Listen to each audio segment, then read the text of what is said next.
In bad news, the Human Rights Campaign put out their equality index on the cities across North Dakota. What's bad is that we lost more points than any other state. We have done worse than any other state by metrics. Minot got 0.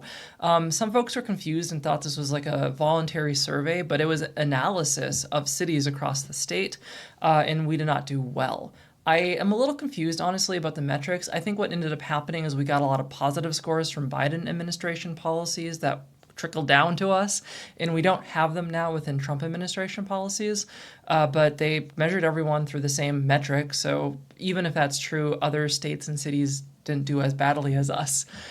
I don't think that means that we are, the most awful state, and I don't think that undersells the work so many people do either. Like, we don't have to get into the weeds about that. I think that it is not a true indicator of how much love there is across the state for queer people. But I do think it is important to recognize that a lot of people in power, queer people are not their first priority or their priority at all. And even though a lot of folks in power I don't think are necessarily like homophobic or want bad to happen to us, they're not doing things for us either. And we are just kind of live and let live, try to survive.